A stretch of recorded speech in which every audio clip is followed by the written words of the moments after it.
back on the move again. A quick double support slaughter from the side of Boston Uprising. But it's a smoke clears, a Valiant stand tall. Never surrender.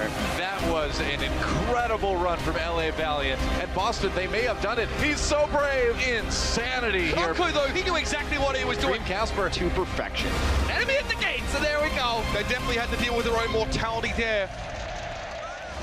It's a great week of Overwatch so far, and we got a big match to close this one out. Welcome back, everybody. We got the full desk. It's Puckett alongside Mr. Reinforced. We got Sideshow and Zoe, our insider, back with us. And after that big win coming out of NYXL, we got a bit of a shakeup in the standings. London has stolen the #1 seed today, but now we turn our attention to the middle of the pack. And one of the squads that has been up and coming is the Los Angeles Valiant. Today they come into their match at 5-2, but they're going up against a Boston squad that never goes down without a fight. They absolutely do, yeah. Both of these two teams, very aggressive styles. They both like dive. It should be very fast-paced, very back and forth. I'm really looking forward to this one. Let's move on here as we bring out our squads. Are you guys ready to see our teams? Kind of? Getting into it? Still ready? Let's make some noise as we bring out our squad. Take our team, Boston Uprising.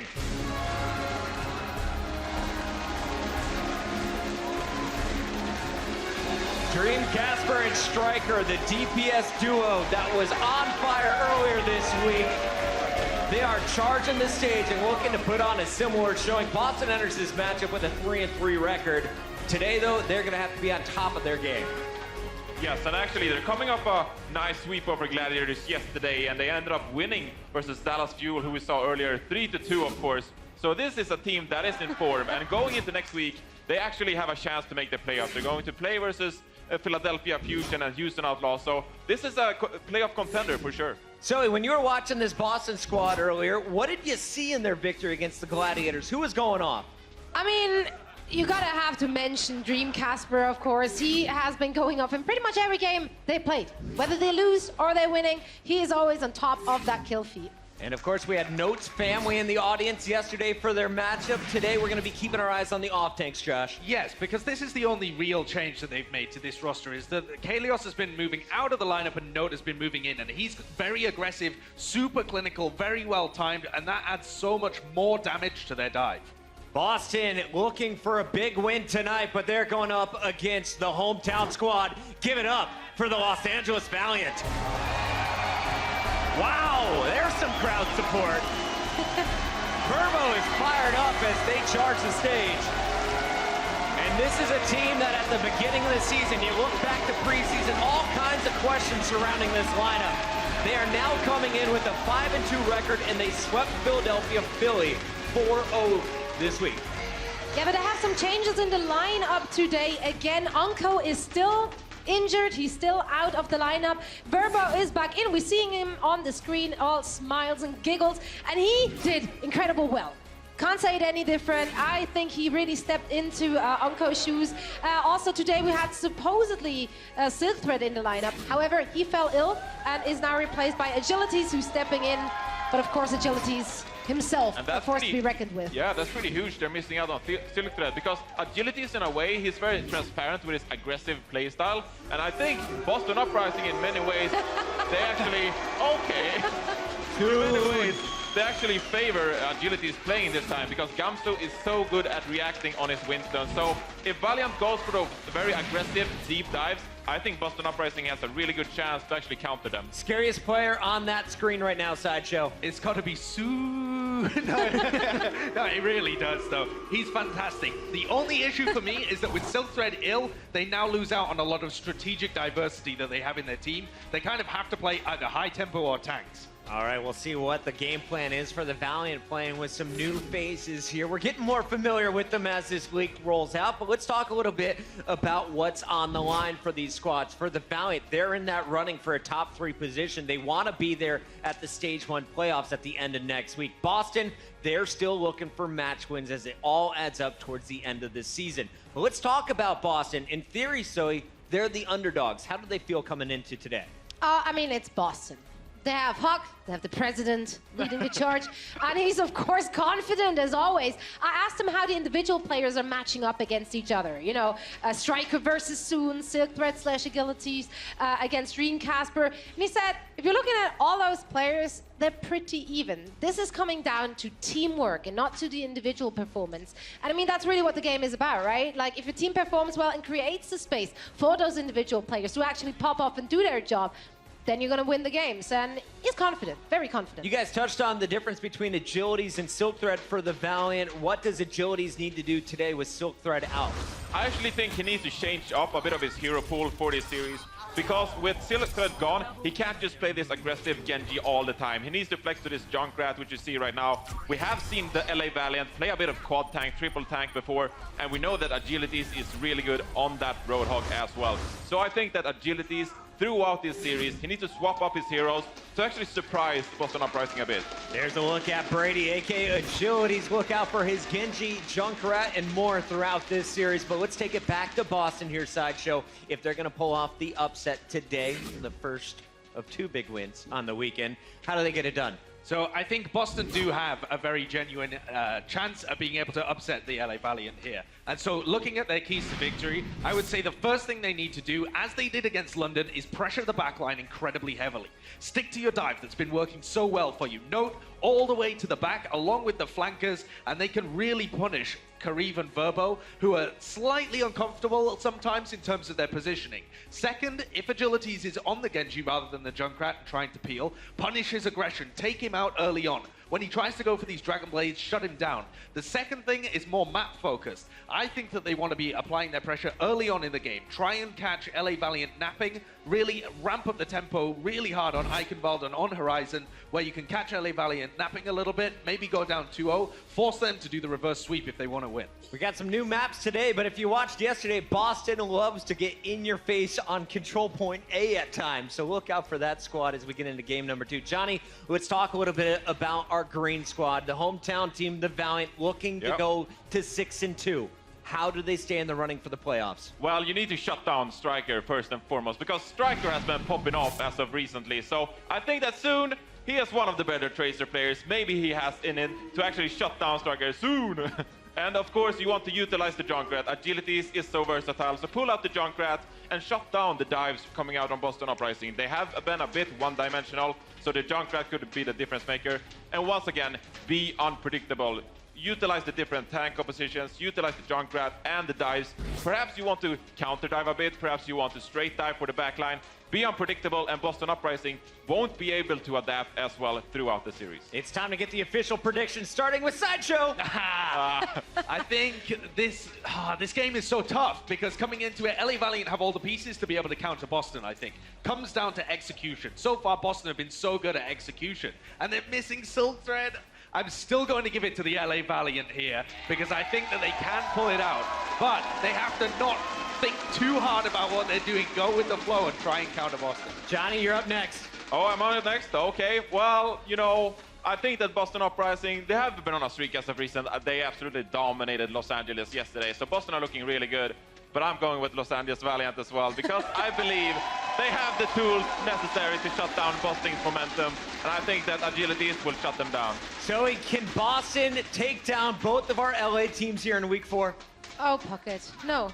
No, they can't. No, I'm going with the Valiant. I think if they can control the tempo and play fast and counter dive, they're going to have that. All right, well, it doesn't sound like we have enough Boston fans in the crowd for me to even ask the question, but if you're in the chat, use the hashtag. Let's start the spam right now. Boston needs your energy. Can they get a big game 1? We'll find out as we send it backstage. Casters, take it away. Well, Matt, clearly Boston not the Analyst Disc's cup of tea, but how many times do we have to say that these guys are going to lose for them just to come back and win these games? When do we learn?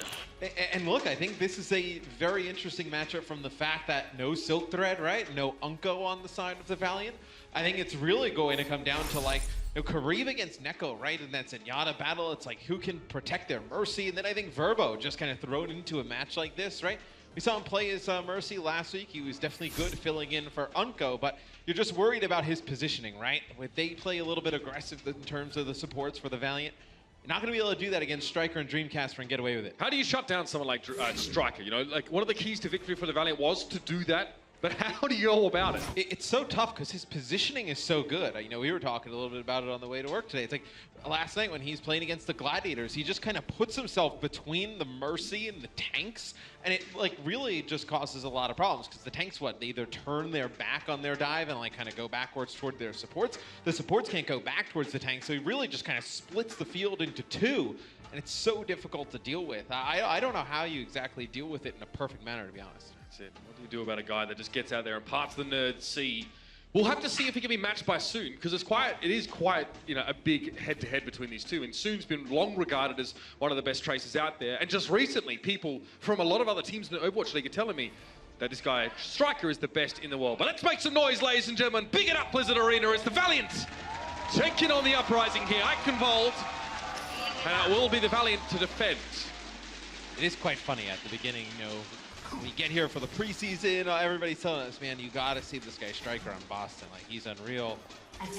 Then it's like, okay, like you do it in preseason, you do it in scrims. It's like, can you do it in the actual league once it starts? And he has definitely delivered for the Boston Uprising. The LA Valiants will be on defense here first. Agility is still play Pharah, so you know, a hero that is definitely in his hero pool. I think where you see things will get interesting, you know, for Los Angeles Valiant is when they want to have like a 76 or McCree. Who decides to play that? We've seen Soon go for the McCree upon occasion. But let's jump in now. Early on, we're going to see the Boston Uprising attack here. Casper will be on the Pharah to begin. They're actually going to have a Lucio here for Neko and not the Zenyatta. We'll have to see if he switches that or if he intends to remain on that pick. This means they want to get real aggressive, down and dirty, get a bit of biffo going on the point early. Yeah, now they're going to stay with this Lucio. They're going to speed, try and pass through this initial choke, try and catch LA Valiant off guard. They kind of faked some action to the right and then went back towards their left here. See Striker just getting Soon weak, going to use his recall, get on back with the rest of the squad. A really slow push here coming in from the Uprising. The composition would imply a more aggressive approach, but the Uprising are just taking it one at a time. Right now, Kareev is huddled inside the Hunter's Lodge on the other side of the point, refusing to pick out him. He's already feeling threatened, or he's just trying to stay safe, either one. Striker's up here on the point, though, and Envy's already lost his mech. It's a good start for the Uprising, and there's more to come. Striker has found fate. Now Winston is now missing. Two big kills there for the Boston Uprising. Oh, Zoom, though, gets the better Striker right there in the 1v1. Envy will actually get right back in his mech. He'll come right back into the action. Fate gets a res from Verbo, so it'll be Boston Uprising. They'll lose this first fight. They'll have to back on out. And the fight lasted so long, Mitch, that the Valiant, you know, both teams really, they've had both their support ults already online. So nice shot there from Dream. Damn, for not able to connect with the second. Such a long range shot. Crazy. Casper now will have a commanding view of the situation. He'll be hoping that someone like Striker on the ground, or Gamsu for that matter, will actually follow up on the damage that he inflicts early on. Striker is looking. The pulse bomb, we want to be keeping our eye on here. Getting a 2-for-1 will be incredible for the Boston Uprising to start the fight off at a man advantage, but he's been forced back. Has his recall still. That's going to be a boon from going into this particular fight. Then we have Fate has fallen down, but Verbo actually has his Valkyrie available if he needs to soon get that pulse bomb. And now Dream Casper, big old step back to wait, but Kellex is bringing the troops back here for Boston. It's going to be the res that comes in here. Verbo's going to bring Kareev back into the fight using his Valkyrie, and Neko will use the sound barrier. Have everybody on the point here for the Boston Uprising. Dream Casper with a rocket barrage. Does not end well for him, as this is a fight that looks like Boston will end up losing. It's a little tight. Agility's, for the most part, his barrage is getting eaten up here. We can see now some of these Valiant players are streaming out onto the point, but Boston still have a few plays in the vicinity. Gamsu's dead. Neko's going to switch off the Lucio now towards the Zenyatta. And Agility's here. He's playing some long-range rockets up against Dream. And the Valiant come out of this fight with Kareev still with that Transcendence. He never actually needed to use it. He was all the way back in that Hunter's Lodge, and nobody really puts any type of pressure on him at the beginning. One long-range shot from Agility's almost connects with the second there. Onto Dream Casper. The Pharah versus Pharah battle has been awesome here at the beginning of this series. Only a minute to go here for the Uprising, and just seems so passive thus far. This is so ballsy from Dream Casper. He doesn't have his Mercy with him. Incredible. Kellex had to back away and heal up Gamsu, but Neko was found in the meantime. Now Agilities might have a little bit more room to breathe. He's looking for that final blow. One more and we'll get the job done, but Casper's eluding him so far. He's low on HP, but so is Agilities here. It's a nail-biter of a battle. And Agility's now trying to back away because he knows Note can be very nasty with those micro rockets. In the meantime, on the ground, where much of the fight's actually happening, Envy has been desuited here. Note has a self-destruct, so we can always refresh that mech if he needs to keep going in the fight. And it lost Verbo. He almost had Valkyrie. The Valiant now have no Resurrect available, but it may not matter if they get aggressive enough to push forward. Agility's though is taken down by the self-destruct. Note is able to plant that on the point and remove the Pharah from the situation. The Valiant, they take 5, and that's Neko from downrange to find Sue. Valiant will end up losing point A here. They'll have to back out. And I think Kariv ends up using that Transcendence because Verbo's like 97% to Valkyrie. You use the Transcendence, then you use Valkyrie, you're able to bring one of your tanks back in.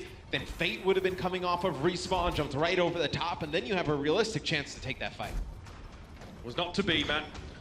Well, Boston will be on the road, and the Valiant, again, still spawning back in, so they don't have a chance to try and contest it at this gate, which a lot of teams have been enjoying lately. You know, teams with Pharaohs on defense like to just sort of bombard that portcullis area and get some free picks to slow down the attackers. But the dive is on. We're going to see a lot of dive, ladies and gentlemen. If you're easily overstimulated, this may be a little bit of a difficult game to follow. Striker will constantly be looking for either Soon or Kariv or Verbo especially. You say that, it was kind of interesting, you know, how kind of methodical that Boston's approach over towards that point A was. It was not the usual dive we see from them. That'll force Verbo to use his Valkyrie. He'll bring back Agility's and Fate. So you get one tank back into the action. You get Agility from far. Yeah, this is not going to go well for the Valiant. Fate got rezzed kind of out of position anyway, so even if he wanted to get back to his team, they would have been done anyway. It was half health by the time he got back up. And that's an investment of ultimates here from the Valiant. They haven't really amounted to a heck of a lot. Right, the Valkyrie gets used there, a reasonable time to go for it, in all fairness. But the Uprising can just even the odds very, very quickly after Fate sort of spawning in their midst. Just pump damage into the monkey and set the Uprising are going to end up with both support ults here, and Soon dies. He was actually all the way back by the underpass, so you're not going to have the Tracer. He actually gets res right back up as he makes it a little bit closer to the door. Safer for Verbo to res him there, but it'll be Striker who takes out Soon yet again. It's a big rocket barrage that comes out from Dreamcasper. It's even bigger in this fight for Boston, Mitch, is that Kariv, you know, he ends up using his ult. You don't have to use either the support ult here for the Boston Uprising. You can hold on to Transcendence and Valkyrie as we go into the castle. Soon and Striker have a very similar amount of damage done. But in the head-to-head, it definitely appears that Striker is a little bit better. Okay, big boy. All right. Giving Soon the wave. Okay. This was earlier on. This is when Dream is actually able to pick up Soon. I think he tried to just push through one of these corridors and just got blown up. Yeah, it's unlucky, not much to do there. There's the rocket barrage, and you see the Transcendence just comes a little bit too late, so don't really get much use out of that. Be a pulse bomb. Striker hiding here as well, waiting for the fight to break down a bit before he can get some picks. So he comes back, adds some damage on towards Fate. Now the Transcendence is being used. The Boston Uprising want to commit to this fight. Soon's chunked down. His recall is forced down earlier. Now Striker can try and pressure that even further. He's already fallen to Dreamcasper, by the way. He fell straight into a concussive mine. And now they're pressuring the Valiant back. Junkrat might be the Valiant's friend, but perhaps it's a little bit too late for this kind of explosive approach. You're going to need another fight here, Boston. You have your self-destruct. Verbo with Valkyrie cannot get caught with that Diva ultimate kind of flying in the sky here. Oh, Envy just gets there, but where's the backup going to be? It's going to be a dive in here. Drop in for Fate. Envy now going to get desuited, but blown up as soon as he gets out of the mech. The protection wasn't enough. Now it's going to be Dreamcasper again. He takes out Agility's Riptide. That could have been the get-out-of-jail free card for the Los Angeles Valiant, but they're bringing the Transcendence here. In fact, the Valkyrie's also thrown in the mix. They've got everything they could possibly need to hold on, but there may be like the damage and player numbers. Agility's is running back in now on the Soldier 76. He hasn't been in the mix, and they get off! They get off the payload! That's rough. A split second is all it takes there. That was dominant from the Boston Uprising in the first half. They must have heard our analysts all take the Valiant. As usual, I feel like everybody always picks against Boston. Well, how many times does it have to happen? Yeah, I don't know. They really have turned things around. That being said, the Los Angeles Valiant currently stand at 6-2, whereas the Uprising are 4-3. So if you look back over the record, it's reasonable. And the Valiant need to win this game to get themselves into the playoff spot, by the way. They lose this one, life gets a little bit harder. They're going to play Seoul next week. Yeah, I believe the Valiant now 5-2. If they win this, they'd be 6-2. You're already giving them. 6-2. You're already giving it to them. We haven't even seen it yet. I'm just pandering to the crowd like the analyst there. Don't worry. Just what I do. They're getting really good at that. Difference is I didn't get a cheer, though.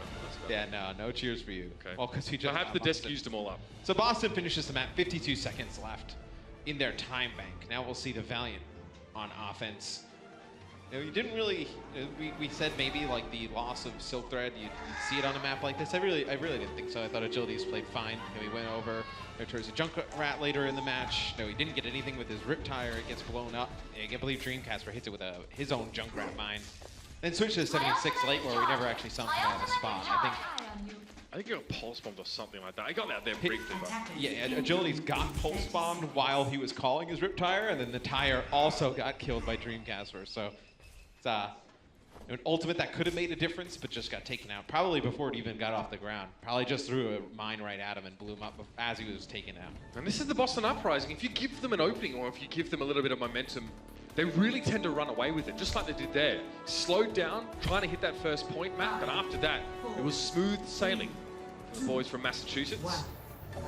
Now the Los Angeles Valiant will be going on the attack. Cheeky Rockets thrown in early to see if they can get a pick on a Zenyatta or something similar.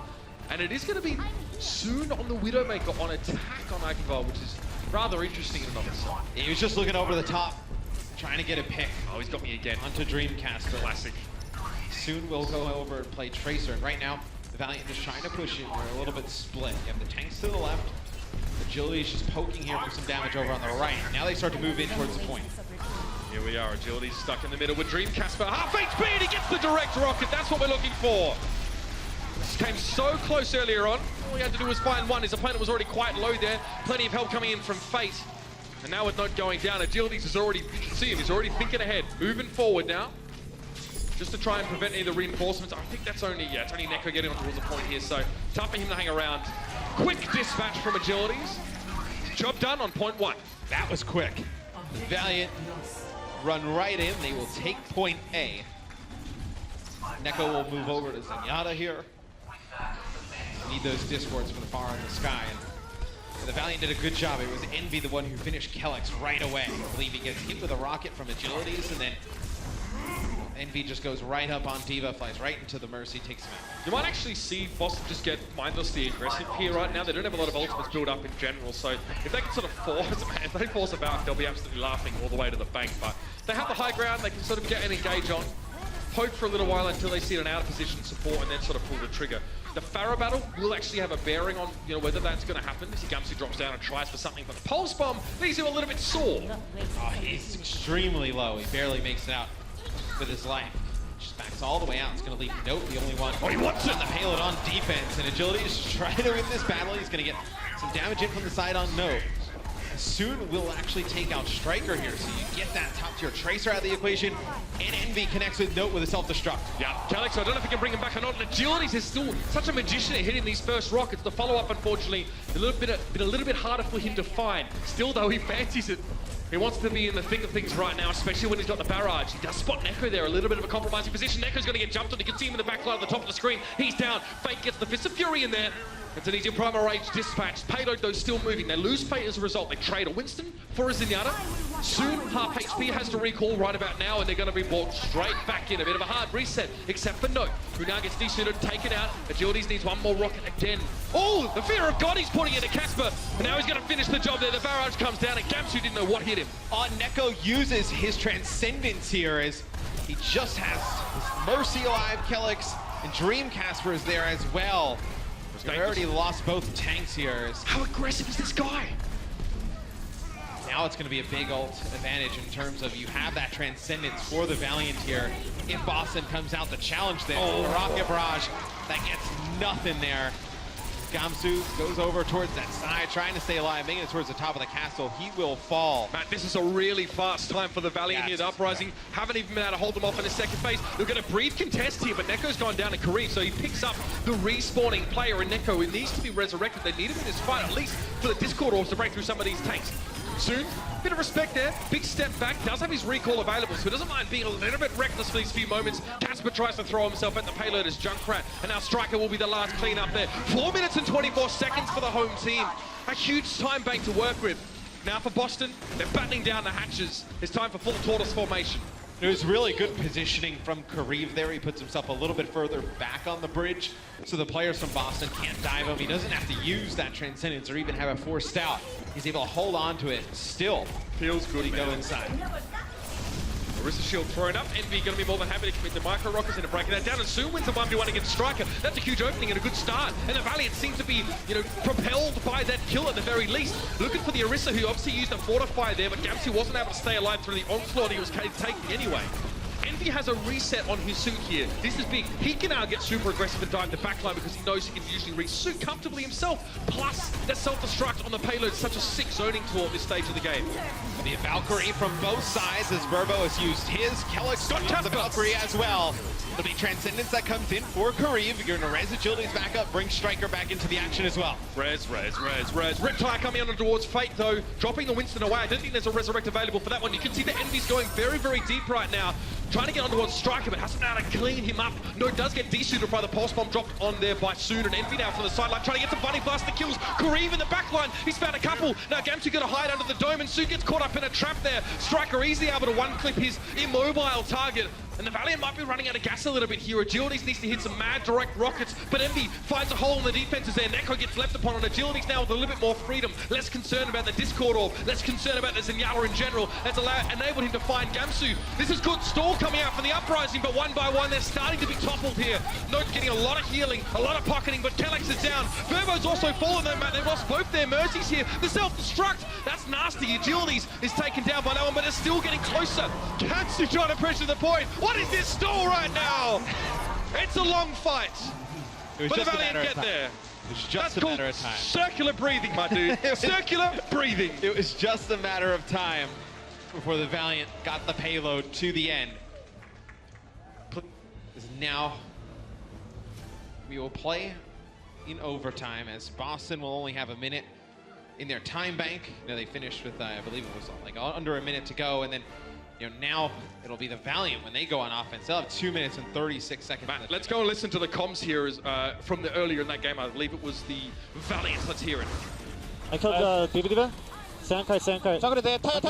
Fire one. Monkey. I'm on him. Peel for Neko. They're gonna try to kill Neko really hard. Okay. I can. Diva. Diva long card. Diva Mac. Nice. Crystal left side. Nice. Oh, nice. There you go. My bad. It was actually the Boston Uprising there as well. So, trying to hold up under such an onslaught for as long as they did is quite impressive. 2 minutes 36. I think it was only 1:36 on the clock actually by the time the Valiant finished up. So this actually becomes a much closer affair than it otherwise would have been. We'll see Boston on offense first. No real changes. It looks like they're not going to run the Lucio here at the beginning. They'll have Neko play the Zenyatta. We'll still have the Pharos on both sides. I think if you're going to take the point this fast for Boston, you're going to need to see Striker come out with a big kill somewhere and then the dive come on through. Gamsu now looking. Oh, soon already. That's going to be a quick press. They should be able to get this one easily enough here. Furbo's in position for it. But still nasty to beat down that player. He's not in position. Okay, it's a 5-man squad here for the Valiant trying to hold up now, and they've lost Envy here. A small advantage, maybe starting to snowball out of control. Definitely seems to be the case, Matt. Fate and Verbo are down. The Uprising has sprung forth so effectively. That is such a huge kill for Dream Casper at the beginning that soon gets picked on the other side of the main pillar that you kind of go around, right? The one to the right of the payload here. And what happens is Verbo's like pretty far away. He's all the way in the back with Kariv. And as soon as he goes in for the res, Boston just jumps everybody on top of him. Gamsu, Note, Striker just jump onto it. Dream Casper shooting rockets. Verbo's forced out. The other players are now weak for the Valiant, and they all fall. I think it's fair to say it's almost like the Uprising needed that to happen, or the fight to be won there, to have a chance at actually, taking this all the way. Pulse Bomb dropped in. Actually, is enough to de-suit Envy, despite the fact that he was being healed there. Picks out the Diva right now, so it's going to allow a little bit more pressure to come, especially from above. Dream Casper is close to the barrage here, so lacking a Diva in that case would be pretty nasty here. Casper down to Soon though. He hovers a little bit too close to the ground. Now it's just the two tanks trying to hold the fort here for the Boston Uprising. They're trying to go aggressive, but Soon blows himself up with his own pulse buff. Sure, he gets Neko.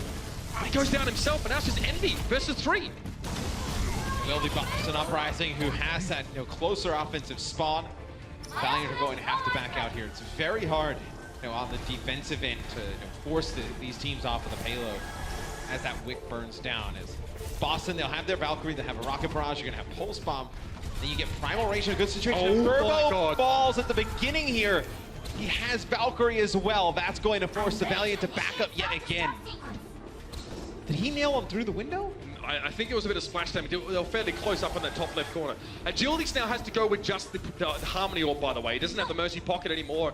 You can see right around the back is coming soon. He's got a bit of making up to do for what happened earlier on. Good burst down on Note, but he's just going to get his suit back again. Oh, it's a Barrage Bonanza! Both Barras getting 2 kills, but Verbo and Agilities crucially were the ones picked up by Dream Casper. The Mercy, again, getting picked up before the fight can really start, and now there's no Pharah present for the Valiant, so it's all boots on the ground for the boys in green and gold, and that's not what they want when they're dealing with a Pharah. Kareev and Envy have gone down here. Note just holding the fort, benefiting from all this healing, pressuring the enemy tanks down. Fate will drop, Striker's also there. So much flexibility and freedom now for the DPSs of the Boston Uprising. Verbo drops again, Agilities has to commit, nothing to be done. Micro Rockets are going to clean him up, and Note finds him 5 points here for the Uprising. And the Uprising hold on to their Transcendence all through that. Both support ults used by the Valiant there, and it is not enough. The payload is continuing to move. Agilities will go to Genji here, so you think the all-out assault is just going to be a flat-out dive here, just coming for the Valiant. I mean, again, if the Uprising are out of contact with the payload for like 1 second, then that's done. Round will be over, but this is... the Valiant have really let them in here. They've given them a huge lead. So Fate goes into the back, drops the shield, but he's on the wrong side of it. He takes damage from Dream Casper the whole time, and Casper's found his second. It's always this man to step up when Boston need him. And now the Pulse Bomb from Striker is going to deal with Envy. No more Defense Matrix, no more soon at that. And the Boston Uprising won't be stopped. And what do you do if you're the Valiant here? I mean, you got to change something up just to get back towards this payload. Gamsu has Primal Rage, and he actually takes out Agilities coming out of the spawn. It's a big kill. It's a Rocket Barrage that comes in from Dream Casper. They made it. That is it. Boston, what a run. Dream Casper just dunks in there and goes for a point-blank barrage. He knows all he needs to do is get rid of the people that are trying to spawn back in. This is what we're saying about this team. They're relentless. They just don't stop. If you show a sign of weakness, if they can smell your fear, they're going to come in thick and fast. We were talking about Striker getting that first pick. Dream Casper over the top connects those rockets on the Soon, and the Valiant were never able to recover after that. So, although the Valiant do set a better time, with the initial offensive side, right? They get the extra minute, 2 minutes, 36 seconds on the clock. Still, to get it all the way in the distance is going to be very tough. Well, a couple of crucial picks throughout that round map that really hurt the Valiant. Soon getting picked off right at the start of that first stage by Dream Casper. You could see that was it. I've got to say, the Uprising are very good at identifying an opening and capitalizing on it, making an informed decision to get the most out of a man advantage. And then, of course, we saw a couple of picks happen over on that second stage. So Soon, unfortunately, blows himself up with his own Pulse Bomb while dealing with Neko.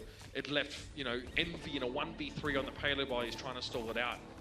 The Valiant seems so disjointed all the way through, and then losing Agilities and Verbo towards the end outside that second checkpoint just made it even worse. And that'll be the key for Boston here on defense. It's just, if the Valiant start to move the payload, just don't freak out, don't get disjointed. Because towards that end of the map, as you go into the castle towards that last point C, that you have such a huge spawn advantage as the defenders, right? You spawn right inside the castle. All it takes is just one pick in one of those fights, and you're pretty much good to go. Well, easy enough to say, Matt, I suppose, for the Valiant. Envy again just trying to deal with some of this infrastructure, get rid of some of these bubbles.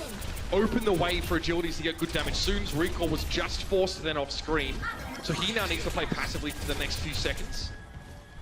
And you can see this is a slow roll for the Valiant. They really can't take any risks. Another big direct hit from Agilities, by the way. If he keeps doing 2 more of those, we're just not going to get excited about him anymore. It's going to ruin it. We're going to be spoiled. And they had to wait a little bit because Agilities was weak all the way on the right-hand side. They didn't have Verbo with him, so had to come back to the rest of the team, get the healing from the Mercy. Now the push starts to develop a little bit here, where the Valiant knocks himself off the wall. 1 rocket from each Pharah, and then the Mercies come up, heal him back to full HP. As soon as Casper gets remotely close to Agilities, it's just like catnip. His concussive blasts himself straight towards the enemy Pharah and tries to go in for the fight. Now the Valiant are trying to start a fight of their own. Envy's down, and Gamsu's brought back to life after being pulse bombed there, so they still have that Winston in play. The Diva mech, though, from Note isn't. That's a factor. Agilities needs to stay alive here and try to get somewhere, but he won't get to his barrage. And Casper's managed to find him and now Fate with a Primal Rage indoors. This could be nasty. Yeah, it's Valkyrie up for both sides. Now the Transcendence here that comes in for Boston at the end of the fight. They'll end up taking this. A minute to go. Soon is all the way in the back by where the Boston Uprising spawn right now. Just trying to work on a flank potentially through the Hunter's Lock, so to speak. So you see what I see now is Soon, all the way in the back. They have to have an idea he's still back here. I'll tell you what, Dream Casper has about 25% more damage than either Soon or Agilities respectively. He's hitting real hard. So, I mean, 38 limbs, 22 final blows. Yeah. He has been tremendous. And now some ultimates online here for the Uprising. You have Striker with a Pulse Bomb. He's actually going to connect onto Fate with it. He's going to force a Primal Rage out to start this fight. Again, Envy just checking their periphery, making sure that no one's going to be sneaking in from outside. And that was Neko. He's been found. Envy now is going to have to give up his mech and get a quick resuit here, but it may be worth it with Dream Casper out of the picture. Agilities finally has some room to spread his wings, or at least just trying to pump some more of these rockets down. Barrage not available to him. He must have used it recently to little result, otherwise the kill feed would have indicated that. But Soon's got a Pulse Bomb. He'll be waiting for anyone to try and drop down on towards the point. Yeah, sure, Matt. The Valiant will have themselves the point here, but they've got a long climb to go. We are in overtime as they unlock the payload here on point A. If you're Boston, just don't like freak out in this type of situation, right? And just kind of like, and just force it. Because you have to know that the Valiant are getting close to both support ults, if not they have them already, which they do. At this point for Boston, you're just trying to force these support ults out before you get into the castle or even the bridge right here, before you take point B and get one game-winning fight on the bridge. Oh my lord! Who connects with 2 long-range shots onto Agilities, and that'll force out the Valkyrie from both sides. May I, well, we cast this game 2 years ago, and that would never happen. You would just never see it happen, but the Pharaoh play, the standard of it has increased so drastically since then, and now we're getting stuff like this treated to us all the time. I love it. Notice the Valiant is staying very close to the payload and just using Fate more aggressively going forward. Well, kind of doesn't work out because he gets picked off, and now the Pulse Bomb is going to claim Envy. They've lost one of their tanks. Fate was brought back, and now double Transcendence going in. And you know what happens if a Storm has 2 eyes? You know it's going to be pretty rough. Soon now is trying to make something of the churning mass here, but Agilities is up above, continuing to pound down. Casper's got a vendetta to settle, I feel. He has been doing quite well. Another direct hit there. Lands it onto Soon. Fate does have Primal Rage though, so could extend this if needed for the Valiant. Valiant still have 3 players left here as Dream Casper connects with a Rocket Barrage onto Fate. And that'll be it. Nobody left by the payload for the Valiant. It'll be the Boston Uprising taking map 1. Incredible play from the Boston Uprising. They see every opportunity presented to them and they make the most of it. The Valiant have no one to blame but themselves to a great degree there. Had a lead, a commanding one at that. I mean, you look at Striker stats from game 1, 49 limbs, 22 final blows, 9 deaths. It's an insane game from the DPS players on the Boston Uprising. This first map is anything to go by. The second is going to be even better, ladies and gentlemen. Stick around. What a clash to end the week here at Boston Up 1-0. The Overwatch League is brought to you by Omen by HP, the official PC and display of the Overwatch League. Intel, the official computer processor of the Overwatch League. And by T-Mobile, America's best unlimited network.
a league that offers opportunity for talented competitors to test and push our assumptions about how the game is meant to be played.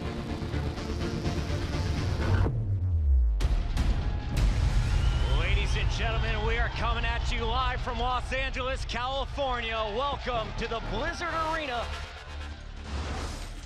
Well, ladies and gentlemen, the Los Angeles Valiant are facing a grim reality of a completely different kind right now. Straight out the gates, Boston Uprising, they have a strong first playthrough of the map against them, but they let them through and give them just the opening they need to take the map away. Yeah, Boston completes the entire map there on Eichenwald. Twice. They do it in regulation, they do it in our extra time. Which is very rare, of course. Which is very rare. The Valiant not able to do so. Our next map will be Horizon Lunar Colony. No substitutions on both sides. So we mentioned, Unko still not able to play, still feeling a little bit sick.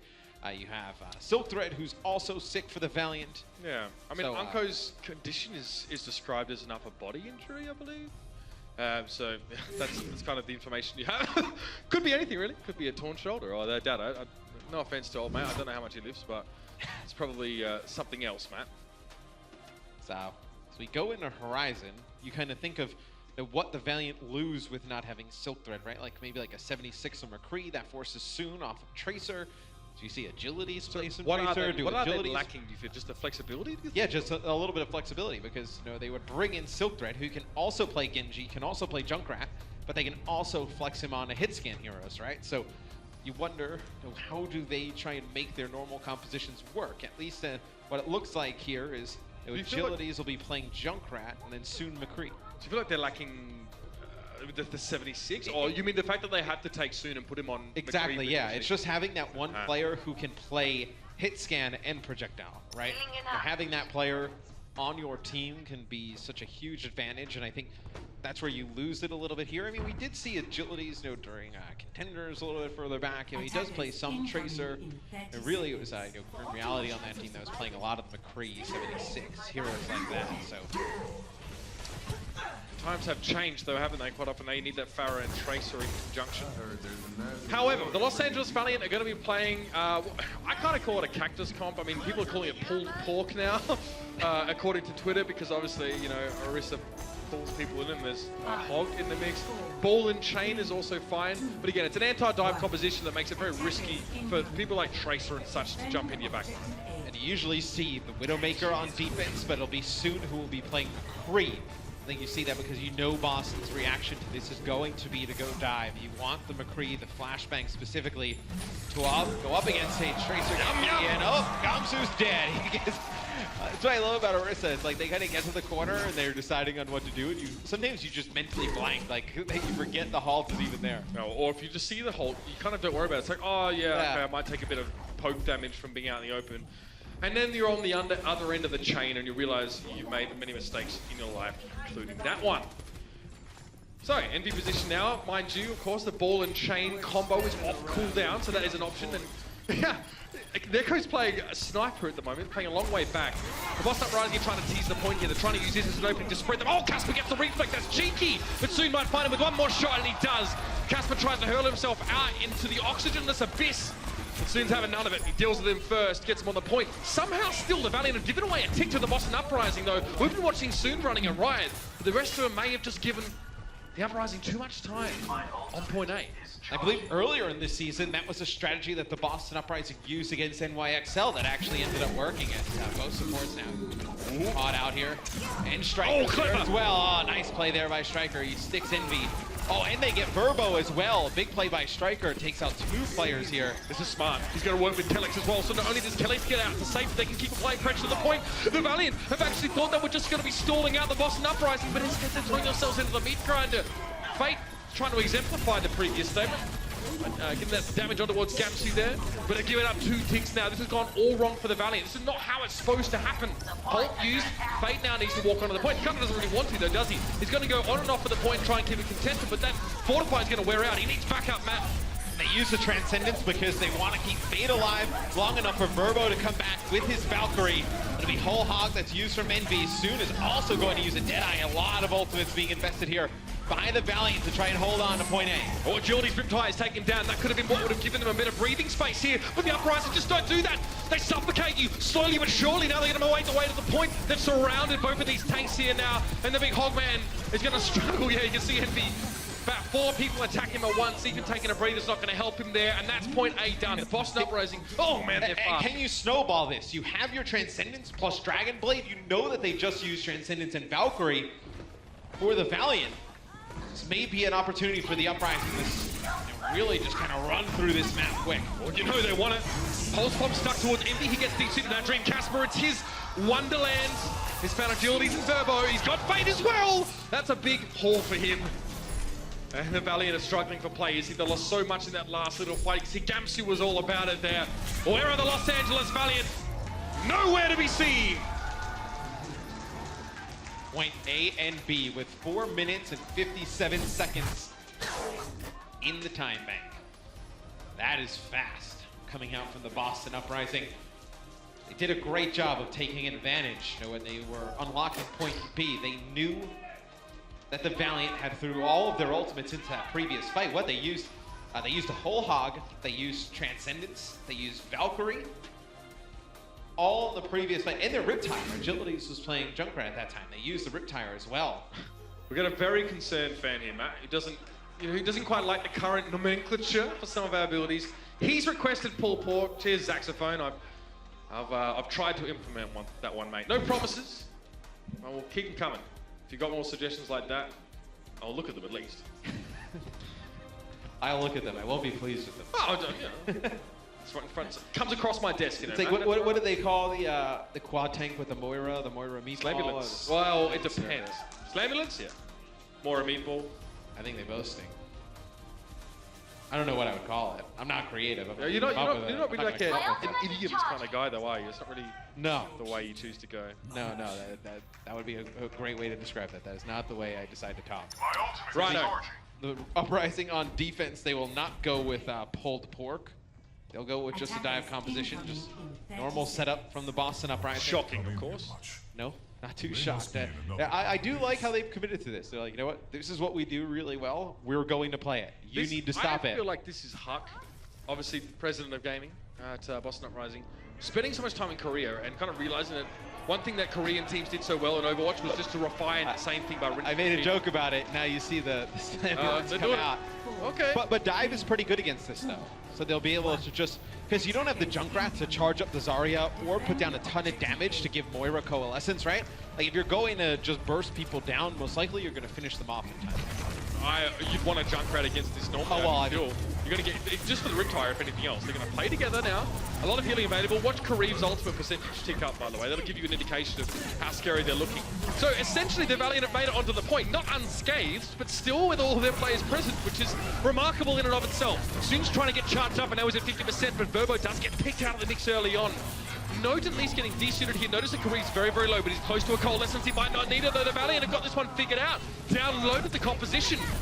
And now Kariv hung around for a while. He won't have a chance to use that Coalescence. So there could be a difference maker here, because Note's back. He's back in town, back on the point. Soon's not been able to get much charge there at all on that particle cannon. He's not doing a lot of damage. Yeah, Neko earns himself Transcendence. Could opt to use it here for the Boston Uprising. Neko taking out a ton of players here. Agility's just trying to stay alive on the point. He will fall. Verbo drops as well. So you think for the Valiant, you stay with this again. You have Coalescence, you have Whole Hog. For the Boston Uprising, though, this is where you're really going to see the difference. I mean, Kelix is going to have Valkyrie. You're going to have the double res. Verbo about halfway. That was not intentional there, as Gamsu is primal raged up on the high ground. Giving some warning swings up there. You've lost that big ability, right? It's a loud sound cue, by the way. So the Valiant would have heard the Boston Uprising was situated just above that opening. So they get in this time. This time they get in with some of those ultimates as well, crucially enough. See what the Dragon Blade can do. Kariv can't outlast the Dragon Blade while using that Coalescence. He just doesn't have the healing. So he's going to back away, but Neko just slaps him in the face.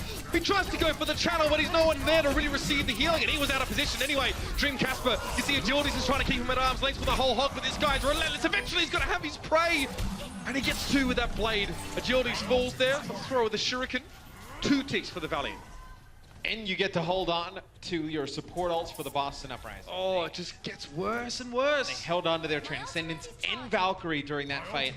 And now you're kind of committed to this Lucio, right? Because you're going to have Grav and you're going to have Sound Barrier. But if you don't connect with Kelix, Gamsu almost has a Primal Rage for this next fight. 1 per fight. That's amazing. He actually got his Primal Rage already. That's insane. And they use Sound Barrier just to get to the point. They get Primal Rage inside, they use the Sound Barrier, then Boston just backs on out. It's got to be the biggest of grabs, Matt. I'm not going to lie. It's going to have to be incredible. Earthshatter comes in. Actually, only catches no. The bubble water protected the Earthshatter had been towards the left anyway. It reflected. The grab got reflected. Dream Casper sent it back towards the Los Angeles Valiant. They're all tied together with a pretty bow, and now it's for Boston Uprising to send that one airmail, trying to pressure down. It's going to be Neko getting resurrected up here. Coalescence over the point, Transcendence. Now Boston Uprising going to respond with some of their support ultimate they saved from the prior fighter. Casper got another Dragon Blade here. The man has done everything in this fight. Completely shut down the Los Angeles Valiant's win condition coming in with a reflex. With the Valiant, they've got grip. They're holding on as long as they possibly can. Agility's whole hog fate goes down, but Striker got caught in the mix and was blown up by his own pulse bomb ultimately. Gamsu now 500 HP with that Primal Rage. It might be a struggle for him here to hang around. He is stalling for a decent amount of time, but the Valiant get it done. Barely. Oh man, I mean, yeah. No style points for that one. He almost made the play there, reflecting the grab. That was funny. I saw the grab come down, and then I was like, I believe that is Soon inside of that grab. I'm looking at Soon sitting inside his own grab in a prison of his own design. And I can't repeat what I know he would have been thinking or saying. He would have been very displeased. So they moved off a quad tank. They'll have Soon play Tracer. Most likely that was just in the last point to get him back into the fight.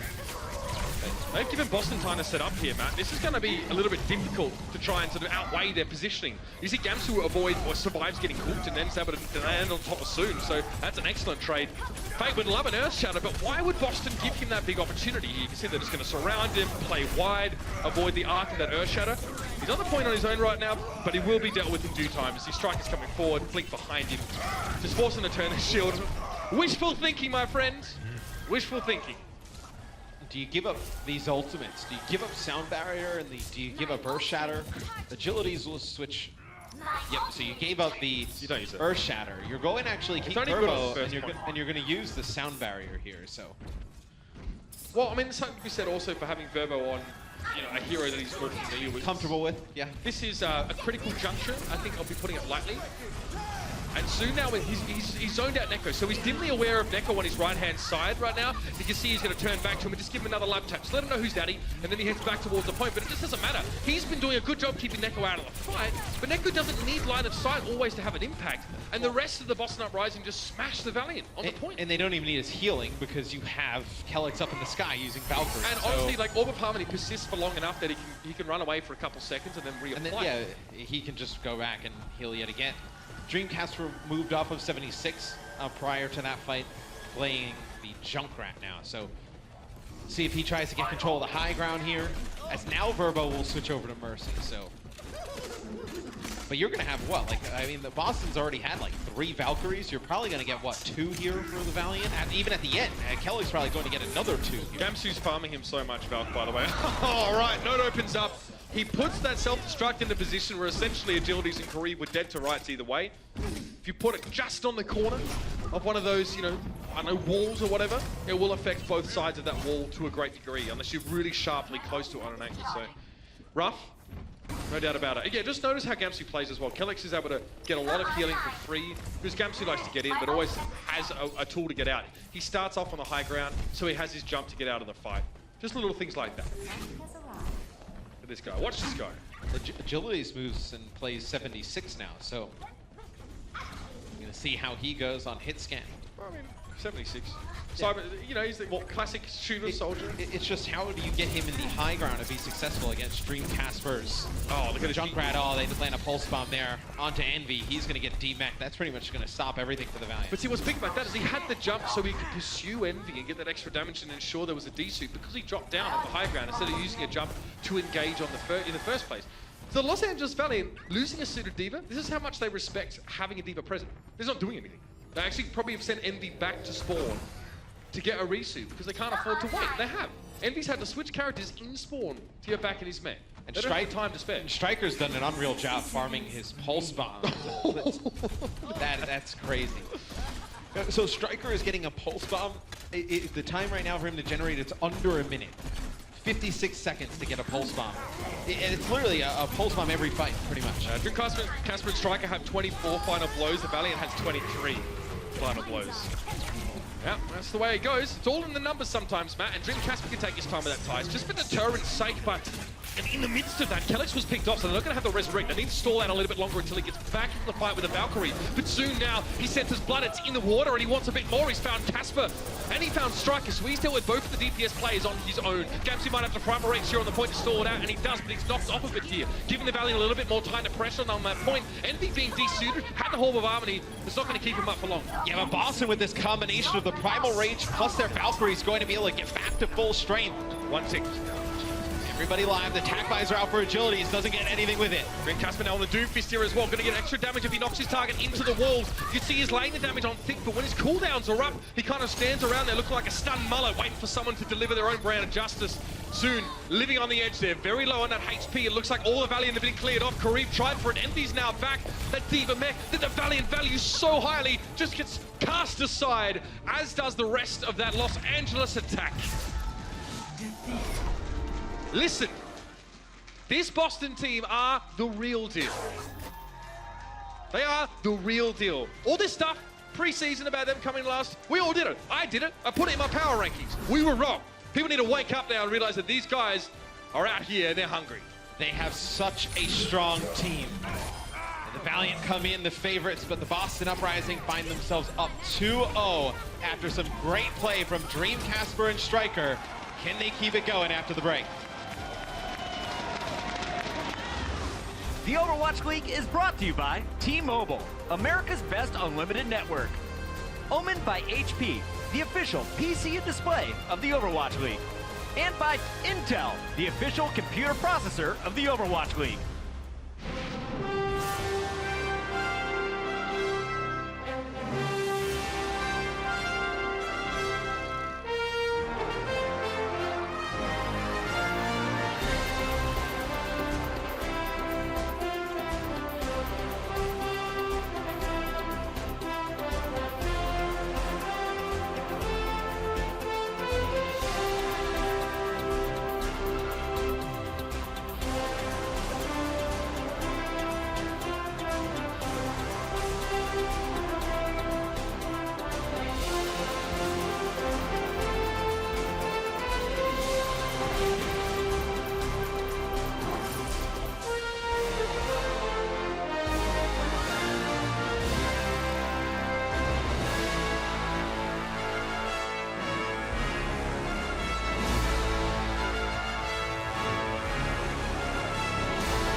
the last halftime of the day, and this has so far been a very fun match to watch. Boston Uprising coming out and shocking everybody in this room. Boston fans, where you at?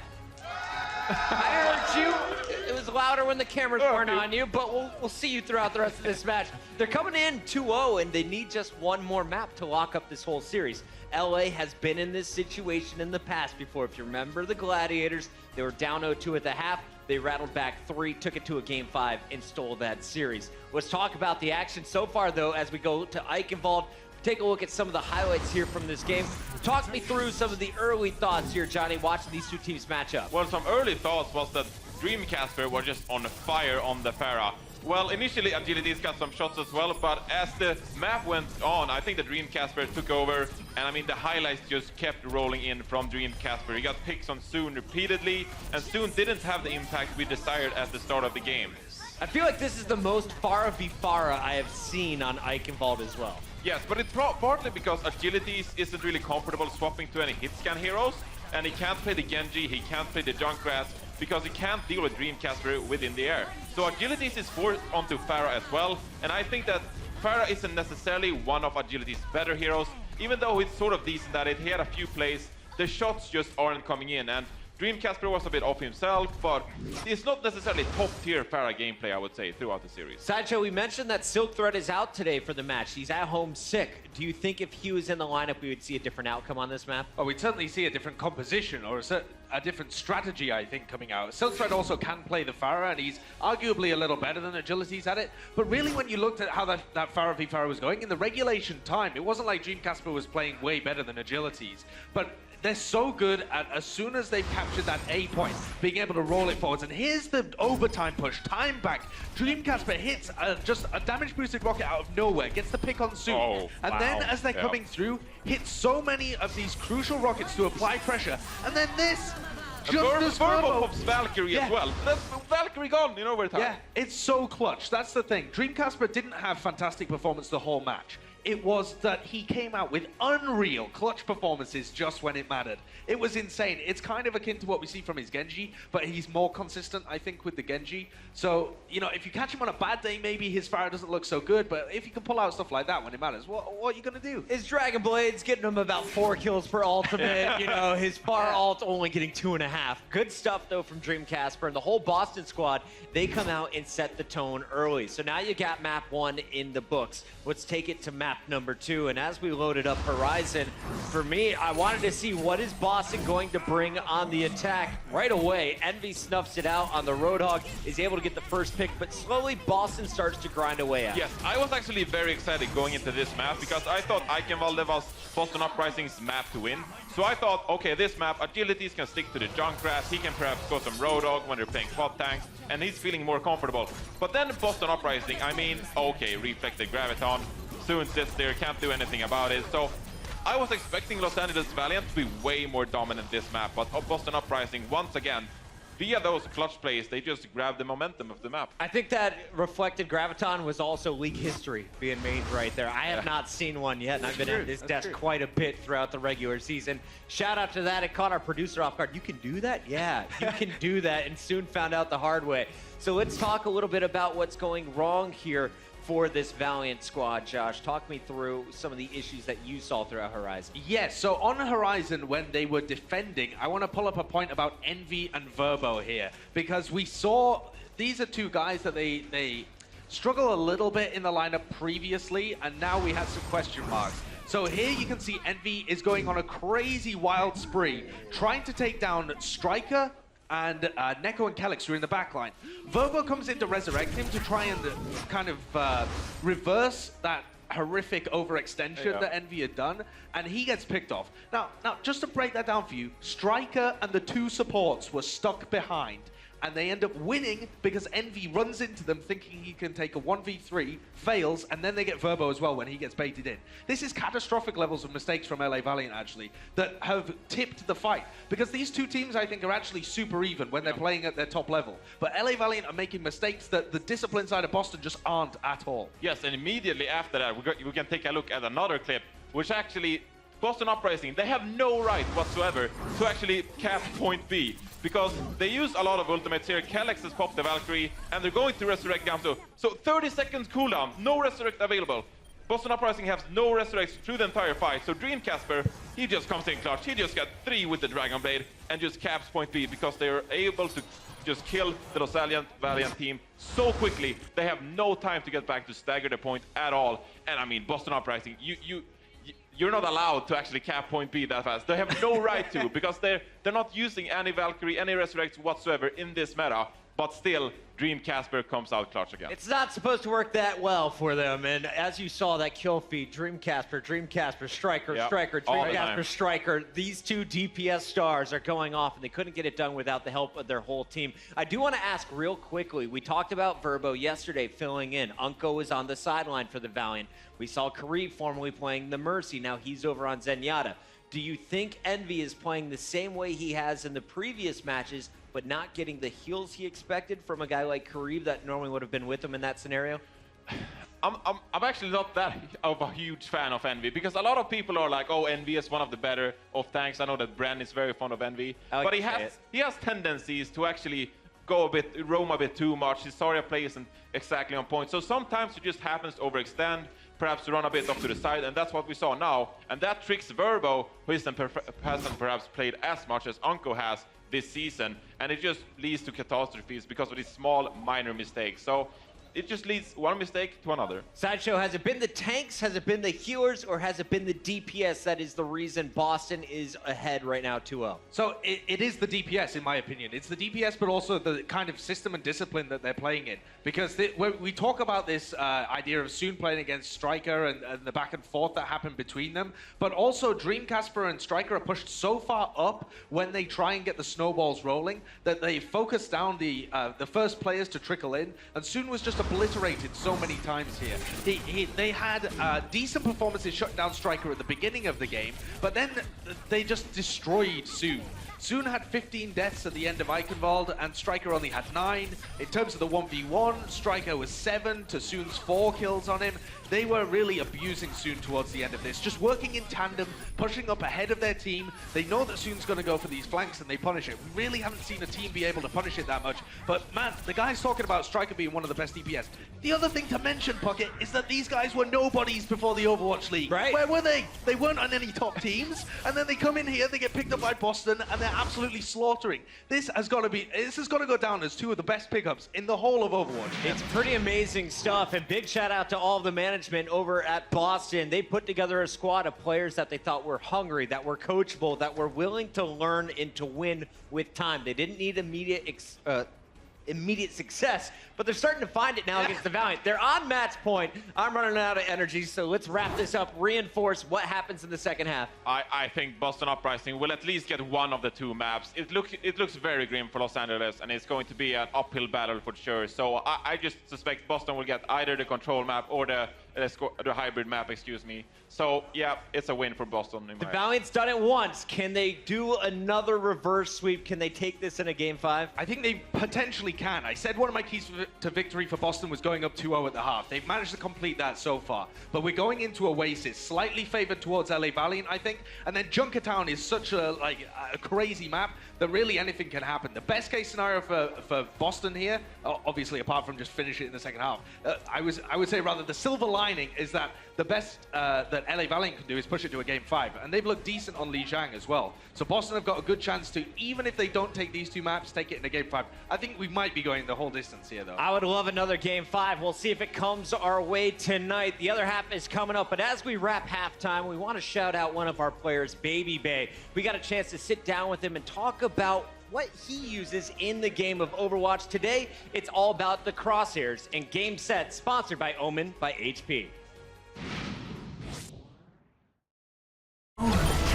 Baby Bay has just been on the fire. Whoa, Baby Bay! It's the Baby Bay show already here.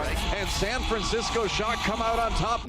My name is Andre Baby Bay Francisti, and I play for the SF Shock. So the top 4 heroes I play is Genji, McCree, Pharah, and Widowmaker. I have different settings on all of them. I change the crosshairs So with McCree, I tend to keep a very small crosshair, and I feel like it's the best for that hero because you need to be very precise. And then the Widowmaker, which is completely different. I actually have a very small circle, just the size about like every hero's head in the game. Baby Bay continues to hit headshot after headshot. My Pharah crosshair is a big circle with a dot in the middle. I think that's the default crosshair. Then my Genji crosshair, I just change it like all the time. So it just works for me, you know, I'm able to hit a lot of hard shots with it. Double, triple kill. So in terms of graphic settings, I need the game to be very smooth. A VSync you want off, triple buffering off. The render scale, it's automatically at 141%. You don't want that. That's gonna kill your computer, like unless you work at NASA. So you want this at 75. The HP Omen PCs that Blizzard supplies us, you don't have to go down to 75% render scale. I still personally, like even if I have a god tier PC, I still lower my settings because there's like stuff like mouse lag that'll affect your game. When it comes to aiming itself, I have a sensitivity that I use, it's 9. I use this because it gives me like complete control. Like if I swipe like one really long swipe, it's like a 180 for me. And I feel like that's how you want to gauge your sensitivity. If you want to be able to like turn around and do all these things while still having control of your aim. At the end of the day, settings is all personal preference. You want to be comfortable when you're out there playing, whether it's at home, you're on stage, you know. You just want to be comfortable because you don't want anything to set you off.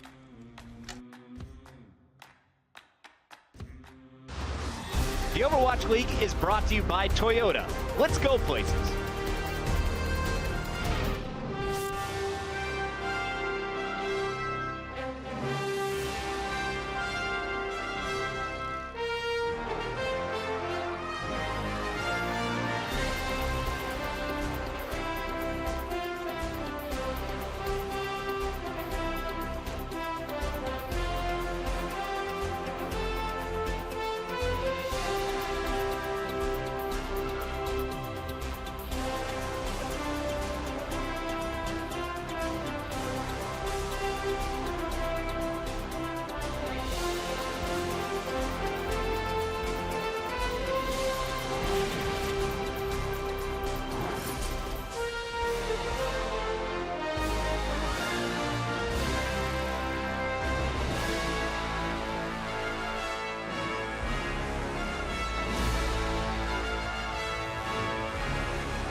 Welcome back, ladies and gentlemen, to the Blizzard Esports Arena here in lovely sunny Burbank. It's the end of week 4 of the Overwatch League, and Matt, that means that we're getting very, very close to the pointy end of the season. Of course, our playoffs are looming.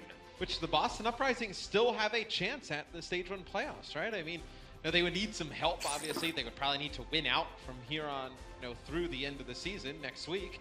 But they are still in it for the Stage 1 playoffs. It's unbelievable to see, not really just kind of talking about the team in general, right? Like, I mean, we knew these players were good coming in. We didn't think, they were going to be as poor as they were predicted to be.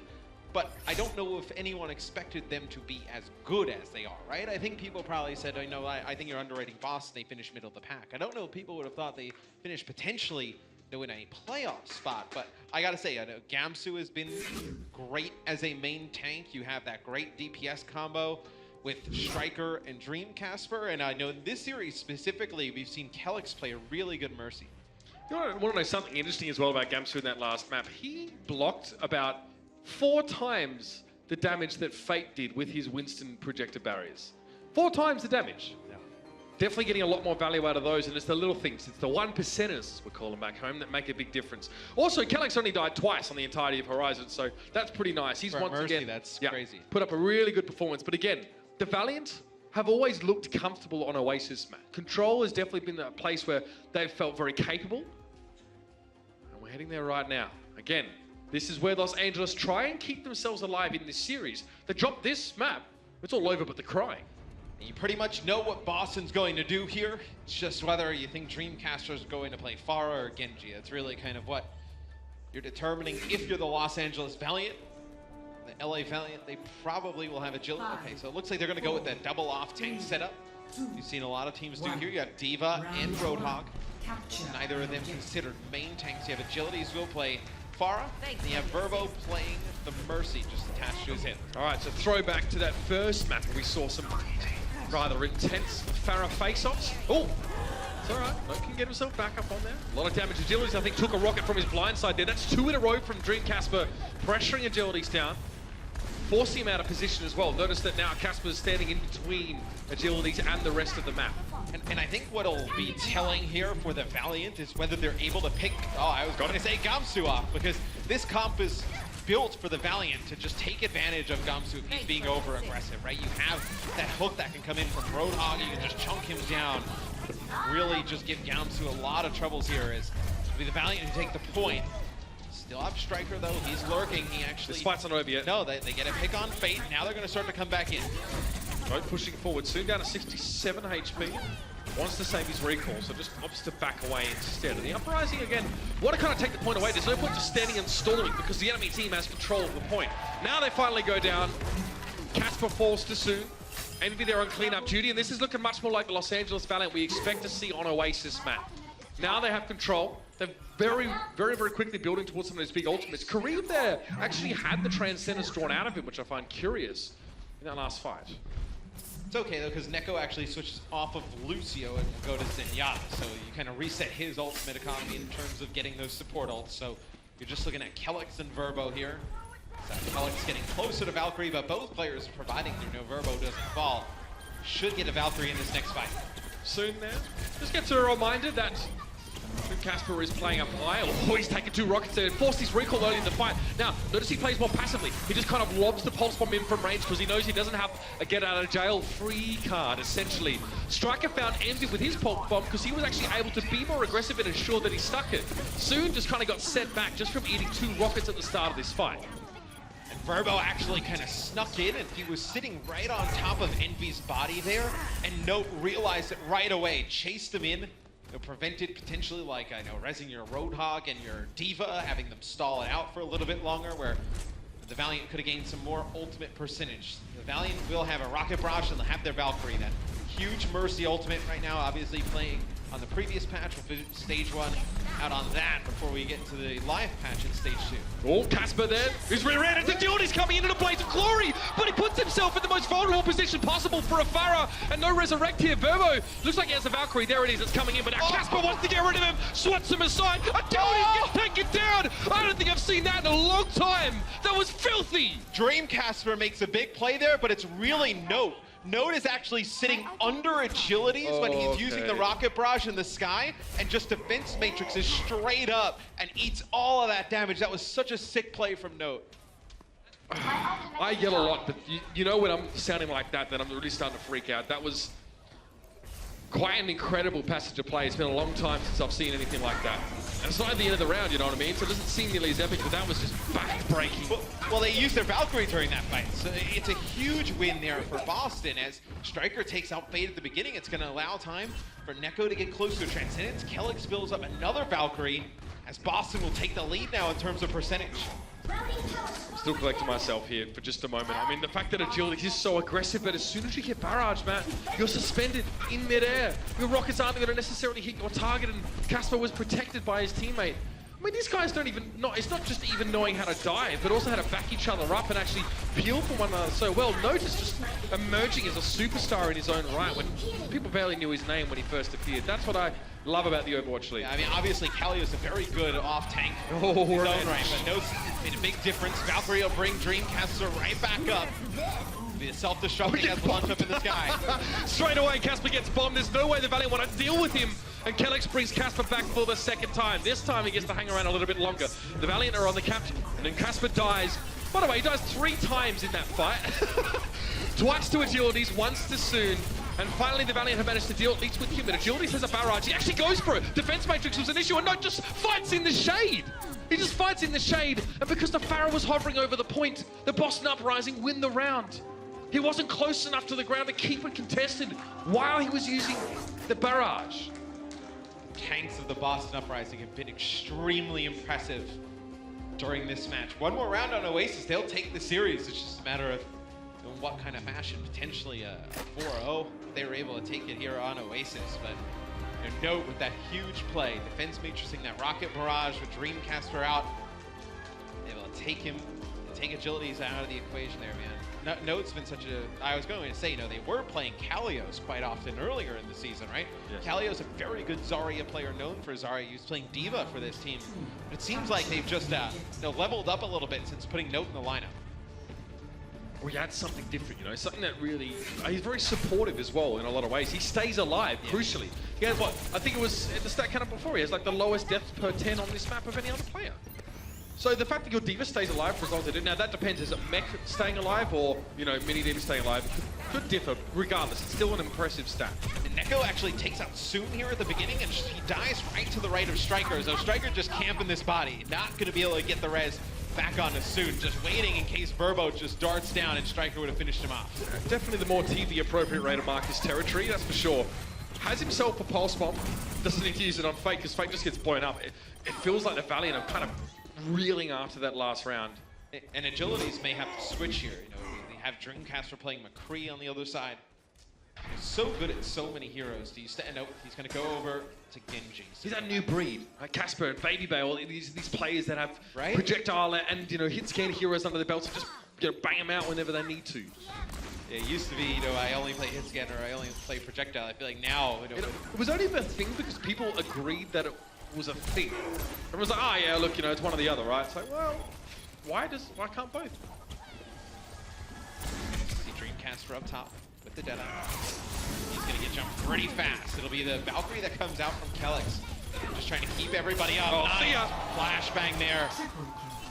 And Boston just rolling right now. They're able to take that fight. They did end up using their Valkyrie and their Pulse Bomb. Coming into the next fight, you'll have both support ults, most likely. For the Valiant, Verbo needs to be careful not to get caught with this Deadeye as he's flying through the sky. And man, we've got a big, rabid, excitable, like, group of LA locals in here, you know, Valiant fans, and they'd love nothing more than to get loud, but when their teams get turned into dog food in front of them, it's very, very hard to, you know, to sort of big up and get excited about this. The Boston Uprising are stifling not only the Valiant, but also their fans. This is incredible. Again, Casper getting pressured out. Stuck. Goes down. I think it was being rezzed. He is brought back up. That was actually a very similar situation to what we saw before when Casper actually got the flash and the kill on Soon. But this time he goes down. NVT suited. Agilities with the Dragon Blade found Casper just swooped past on the way through. Swift strike. Got one more cut of the blade will do the job. So the Genji now. Is that the answer here? Is that the answer against the McCree? They're going to get this to 99% though. Yeah, Note with a self-destruct. Gamsu with Primal Rage. Striker dancing here as well. They get it to 99%. Now it'll be the Valiant to take control. Look over at the top of the screen. Kareev holds on to Transcendence. That's huge for the Valiant. Soon with a Pulse Bomb, and Fate has Primal Rage. So Fate should be able to stall us out a little bit in case they get into trouble. Boston still with this Deadeye. Deadeye, I feel like, is a difficult ultimate to use, especially when you have the dive that comes in for the side of the Valiant. It's like, where do you kind of position yourself where you can make a big play? Soon struggled this round, has been a long way behind Striker in terms of defense. He's just thrown that pulse bomb away straight into the defense matrix. He's always checking that left side for Striker, by the way, because he knows he's close by. Striker gets aggressive, but prevents Soon from having to, get chunked down. He didn't have recall available, so it's just while the Mercy was there. He found Casper, though. They at least managed to get 2 players on top of that McCree, but he's going to get brought back immediately. Kellex goes for the Valkyrie in that fight. Soon, he's going to have his self-destruct dropped on the point, open up a little bit of space here for the Valiant, and they're still chasing Casper. Soon knows better than to get too close. And they got Verbo at the beginning, so you didn't have an opportunity for a res during that fight. Neko will take out Fate. I mean, Soon has to go ham here. He needs to get Neko. He needs to at least get past the Zenyatta. He's got him, but he needs to get onto the point. There's another player on the point, and then overtime. Still being held in stasis for the time being. I don't think there's any coming back from this one, though, Matt. Soon is one of the only players left here for the Valiant. He tries, but Striker finds him. Headshot with the double pass pistols, and that's all she wrote. Like I said, Boston gave us a moment there in that first round that had me screeching like a banshee, even more than usual. It's saying something. Yeah. The Valiant now look broken. They look forlorn. The Boston Uprising have taken this series. It's just a matter of whether it's going to be a 4-0 potential for this Boston Uprising team. These players just formed. Just at the beginning of the Overwatch League, they haven't had much time to practice just yet. Just imagine what they are going to look like as the season goes on. Astonishing. Dream Casper just going ham. Both of these teams are going to be 5 wins and 3 losses after this game. What a matchup. One more map. Let's hope it's half as explosive as that previous one. We'll see you in a bit. The Overwatch League is brought to you by T-Mobile, America's best unlimited network. Omened by HP, the official PC and display of the Overwatch League. And by Intel, the official computer processor of the Overwatch League.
everybody loves the story of hometown heroes, but perhaps an underdog story is even nicer. The problem is that perhaps Boston never really were underdogs coming into this. You know, we talk about them being a less of a known quantity, but this team and their coaches, most importantly, have developed from literally a ragtag group of players with, you know, minimal high-level experience over multiple games into, like, this is why coaching is so important in Overwatch, by the way, because they've managed to make this transition.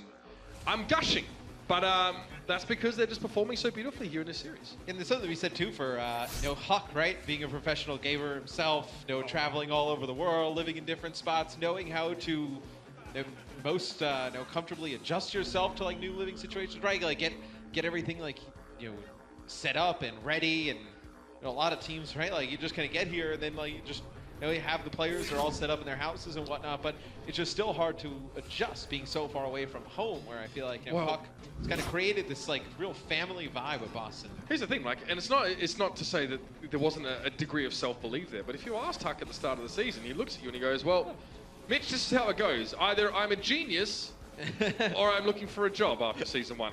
Right now he's looking like a genius. He's looking like a genius, and I can hardly bear it. Ah, I love Huck. It's killing me. But he's done well here, and Junkertown will be the last map of this particular series now. Again, this map pool, all good for Valiant. They're all legitimately good maps for the LA Valiant. But they haven't been able to shine on them. Again, being down 2 players, really hurts. Being down, you know, being down your Unco, being down your Silk Thread, I mean, while you may be not losing firepower, raw firepower, not having Silk Thread in the roster, you definitely lack some flexibility, like we discussed earlier on. We saw Agilities have to step into the 76 role. And again, normally, you know, it would be, I think nowadays it would be Kariv, Mercy, and Unco on the Zenyatta here as well. So having, I mean, you still got to seek flex support. You do. But, I mean, Kariv is still sick. I think you just miss out on, you know, Unco's just ability to stay alive, is just positioning a little bit. I think that's really where you miss Unco. So he's also a tremendous Zenyatta player, right? If he gets the chance to play it. Looks like Boston here will be on offense. You'll have Gamsu play Orisa. Striker will play Roadhog here. We rarely see Striker move off of Tracer. Oh, he's sat on the whoopee cushion as soon as he come out of spawn there, but taking a quick breather will get him back in fighting shape. What are you looking for, Casper? He's trying to thread the needle there, isn't he? Won't find the kill. I think he is aware of where Soon is. He's waiting for it, mate. He's ready for it. Misses the shot there as well. I think one of his teammates, the character models, kind of obscured his target a bit.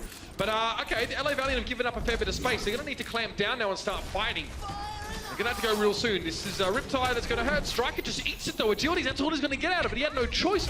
You could have gotten past him with that tire, surely. He explodes it regardless on the Roadhog.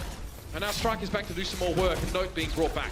They have gotten Neko off of the payload, though, playing the Bastion. So Fate will take him out. Dreamcatcher will take out soon. They have to be careful now not to just get picked off at different angles. Striker on the Roadhog goes on a flank. Kellich will use his Valkyrie to bring Gamsu back into the fight. See who he decides to use it on next, as this triple tank just moving on forward for Boston. That's it, this is what you do, get in the enemy face there. Whole hog obviously makes you kind of vulnerable sometimes, but notice that Kelix is healing Striker through all of this. So despite the fact that Striker can't take a breather himself, he just needs to churn out the damage like an organ grinder with really bad music taste. They've made very good progress. Casper gets picked off though, this might be the resurgence. Oh, so many grenades, but still Agility's his Demolition Derby gets put to an early end. He's brought back up by Verbu now, who has that Valkyrie. And finally, Boston are corralled, sectioned off from one another, and picked off. The Boston Uprising have to start again. And the fight's over at that point. Neko will switch to Zenyatta. Gamsu is still with the Supercharger. We'll see if he stays on Orisa, or if he'll switch off of it. It's interesting. They're just dropping the Bastion, but still going with this triple tank composition. Kariv will have Transcendence. Agility is getting close to another tire. There's the Supercharger, going to give some extra damage in the front. It's only going to give it to Note and Gamsu right now, and Neko does earn the he's caught him on the way with through. a nice shot there on the suit. Riptire might have saved the situation, but Agilities was taken down as well as his tire on the way. Dream Casper's not having any of it. Gamsu's Supercharger now no longer in effect. Obviously does help your Widowmakers, for example, get those insta-kills.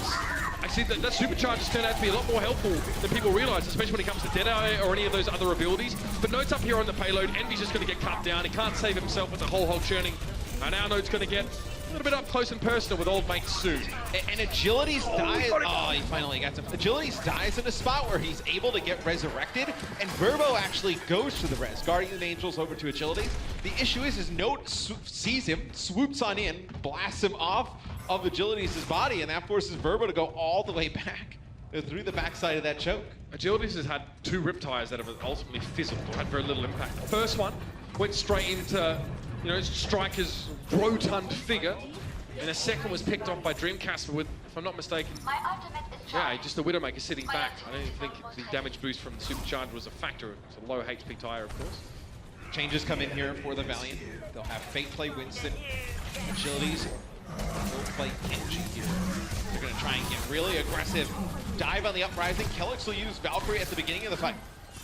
Crew takes a bit of a shot there, but Casper was barely charged up, so not too much damage. That would have been a nice pick there as the Genji went charging him, but Agility's just trying to get in the thick of it now as well.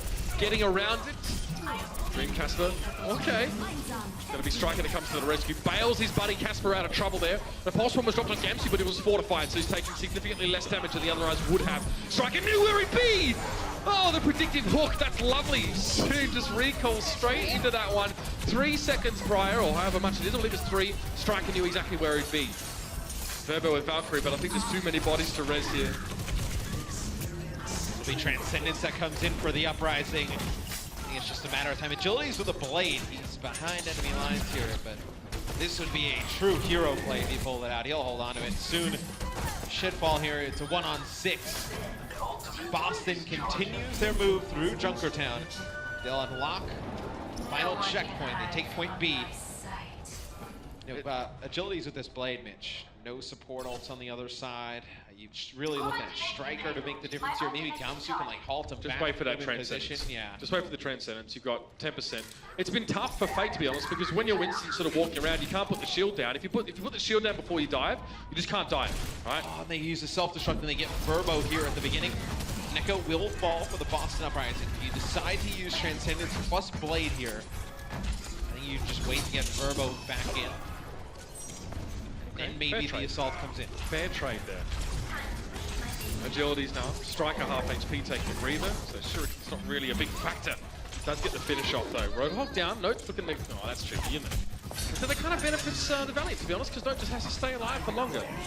Seems to be okay with that one now. Envy got stunned. There was a quick peek down the stairs by Dreamcast, who's just switched towards the McCree, and Agility thought he was being sneaky. Not so sneaky now, are you, my friend? Gets away at least. Almost did, but Note chases him down. Yeah, I thought the defense matrix from Envy was going to keep him alive. Now they decide to use Transcendence, and they'll bring Agilities back into the fight. Kellex will use his Valkyrie. We're going to see Supercharger used here for the Boston Uprising as well. Agility still holding on to this Dragon Blade. Dreamcaster at such a rough spot to just get res right up into that corner. Yeah, not really where you want to be, especially as McCree. You can't even respond quickly and get yourself out of trouble. Striker's found Fate there. We'll see Winston is very susceptible. What? Did that just stop in place? He must have driven it into the ground to get it to do that. Now Envy is going to have to run away as much as he possibly can from Mode. He was definitely in hot pursuit, and the Valiant now need to regroup. That's what they're trying to do, but they've given so much ground to the Uprising for not much of a fight, really. Verbo, though, has the Valkyrie. Neko, though, has the Transcendence. You didn't get a chance to use your own Dragon Blade with your own Transcendence and follow it up.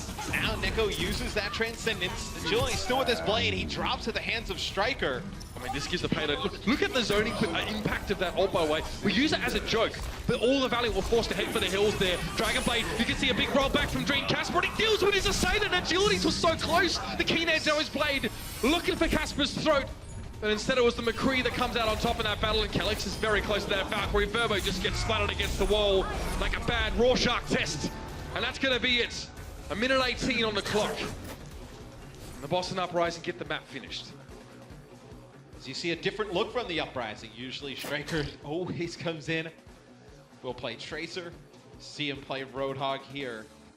Just a little bit of a different look from the Boston Uprising. You know, you say maybe it threw the Valiant off guard, but I mean, still to finish this map, 1:18 in the time bank, and the first initial push was probably their worst and their slowest, right when they tried to run the Bastion. Once they switched off of Bastion, they were fine. I mean, they just moved the payload on through the rest. There's some really good fundamentals here out of the Boston Uprising in general. curiously enough as well, ultimately, in terms of total final blows for the team, they had like half. So the Boston Uprising got half of the kills of the Los Angeles Valiant. Yes. Curious indeed. Oh, wait a minute. No. Yeah, I was double. Gonna say, That stat screen debated me. Yeah, I was going to say. I was like, that can't be true. Outdated. Frustrated. So it'll be the Boston Uprising Emasculated. on defense. Excruciated. So they'll run. Okay, so they're going to run triple tank on defense. It's just going to be a little bit different of a setup. So they'll have Kelix solo heal this. So they'll have a lot of just big bodies with the 3 tanks to build up Valkyrie rather quickly. Dreamcasper will play Junkrat, and Striker will play Widowmaker here. So usually you want the double support, but they're going to have Neko play the Roadhog here in this situation. Showing off the versatility. Oh, I love it. Boston Uprising. Again, it's all about unseating soon. So it's funny, some teams obviously use like their flex support player to play the Bastion role here, but instead the Valiant switch it up and have it the other way around. Kareev's the one that plays the Widowmaker, or at least here, and Soon's on the Bastion. It's so strange. And Kareev is a sick Widowmaker player, so they'll first start with the Orisa shield here, down by their spawn. Just trying to break Gamsu's shield and then push on through. It's like there's not like a flanker in position for Boston to make a play. So you're just looking at Neko, Dreamcasper, and Note and Gamsu to just break the shield down. Oh. And then maybe a pick comes out from Striker, but it'll be Neko who takes out agility. He's just trying to work around that right-hand side. It's going to slow things up for the Valiant now. Lacking that Junkrat means their shield pressure is pretty much down to only the Bastion right now. And you can see their fate is not able to stay in that for too long. After the Los Angeles Valiant to force around the corner, where is Soon right now? He gets pushed all the way to the back left of the spawn, so... Okay. So now these... Okay, yeah, back right. So now the rest of the Valiant need to surge ahead before Soon can do too much. Kareev fancied a bit of airtime. This might be the shot. Casper, there it is! Critical and clinical position from Kareev. Now they can capitalize here. Striker was there, takes a shot. It's returned in kind. Both Widowmakers there. Acknowledging each other's presence with a shot traded. And Envy now focusing on breaking down that Orisa shield. It's so hard for Gamsu to keep it up when there's a Roadhog bearing down, but Agilities is down again to Neko again. He keeps coming through that left-hand side, Neko, and what he does is just waits for the payload to push up a little bit, then goes around on the flank. It'll be Note who's trying to chase down Kareev here, getting him low. It'll be Dreamcasper uses the tire. Kelix does have Valkyrie. Okay, I think Casper might be in trouble. Yeah, it's going to be jumped up by Envy here. Will it be a Resurrect? Because Envy will get burst out and might actually give some room for Kelix to go for it, but he hasn't gone for the Valkyrie quite yet. It's going to be a standard Resurrect from Kelix. They're holding the Mercy ult for the time being. Interesting. Soon now setting up. They want it for the tank mode. That's what we're going to need it. I think, yeah, Kelix is going to use it now. Actually gets cut down. Kelix had Valkyrie. He was using it. And only gets Gamsu resurrected as a result. Yeah, he actually gets hooked in by Envy and finished off. Dreamcasper and Neko with 2 big kills. And even though they don't get much of anything with their Valkyrie, the Boston Uprising still able to hold on. Neko should find Verbo there, just hiding in the corner. The Valiant, though, Mitch, they will have their tank mode with Soon on Bastion, and they will have Verbo with his Valkyrie here. You're also going to have a Rip Tire, and you're going to have Inference Sight. So a ton of ultimates to combine to use to advance the payload. Nothing really on the board for the Boston Uprising. Look at it, Notes there again. Defense makes sure to keep Neko alive. It's how they turn that fight around. Casper comes to the rescue. Boston like a hive mind. Always knowing where to be and when. Their positioning is very, very good. Neko should have heard the Bastion, yeah. Dreamcasper uses a mine, launch himself up, gain a little bit of vision. Oh, this could be a he pulled him closer to the left to make sure he couldn't get away. That's cute. Appropriately named Neko. Okay, so they've used their Rip Tire here. Did the Valiant Mint get sniped, so they don't get anything with it. They use 1 res as well. Third time. If Verbo uses Valk, he's only going to have 1 res. Kelix still has his, just gets his Valk back, but he has both reses, so. Okay, Casper, let's see if you can do a little bit better. Sometimes you got to be patient with these whips. Up there. Up. Roadhog doesn't care. Shoots it. Primary fire, the scrap gun, making short work of that improvised weapon. And Neko gets taken down. Envy kind of just appears out of nowhere. He's had a very, very big last couple moments. Yeah, he's not gonna be able to Oh, the assassin doesn't connect with Verbo. The mine pulls up short, but the rest of his team haven't noticed. Sure that the call went out. Envy at least now is paying some attention to where Dreamcasper is, but he gets halted out. And yeah, Agility's there, delivers with plenty of explosive potential. Striker at least gets himself on towards that Bastion and is brought back to life, but so is Soon. Gamsu will fall as well. The hands of Kareev. Kelix's Valkyrie runs out. Nika will retreat. It was not easy, but the Valiant should be able to take point A here. It doesn't look like a challenge will come out from the Boston Uprising. It looks like they're going to give this up. This is so strange from the Valiant. They're normally so good at just getting that first point real quick on this particular map. Oh, no. Hook 2.0, ladies and gentlemen. Can't pull people in ways that would otherwise defy the laws of physics or create a wormhole, ultimately sucking all of creation into it. The Valiant had to use a lot of ultimates though to get that done. I mean, now you're just down to your tire. She hasn't really gotten much with it. To be quite fair, Dreamcast hasn't really got much with it. His as well. True. And Envy's whole hog. Kelix is always going to build towards that Valkyrie quicker. And here comes the self-destruct coming right into Envy. He's able to live on through it. For the time being, Casper makes sure the job gets finished, but there's a lot of ultimates committed to that situation. Casper now starting to fight back a little bit after the Riptide already claimed Neko. But you don't mind if you're Boston investing that many ultimates into this fight, because where the payload is, the Valiants are most likely going to have to change up a lot of their heroes, right? You're going to have to move, you know, at least 3 players off, potentially, which is going to reset their ultimates as well. They are light years ahead of Los Angeles right now. Yeah, so look, I mean, they had the trade-off, you know, Soon, Fate, and Agility, so you use all those ultimates, and Kareev as well. So you use all those ultimates, and you obviously waste all of your ultimate abilities. You have to get charged back up yourself. Waste or get minimum value. Waste, get minimum value, but it forces the other team to reset, what, 5 players? Because of the position you stop the payload. Los Angeles right now have a problem. Normally I like to consider problems deferred solutions. A friend of mine, Frank, taught me that one, but right now, I don't know if there is a solution in sight for the Valiant. They've got a minute, and oh, Casper! It's just adding insult to injury now. It's not even funny. It's making my shoulders contract up like I'm being tickled on the neck, Matt. That's what it makes me feel like seeing that. Dream Casper with another tire here. Kelix and Verbo, both with Valkyries for their respective teams. But Boston's still playing the solo support, so the fight extends for a very long time. Kareev will end up getting that Transcendence.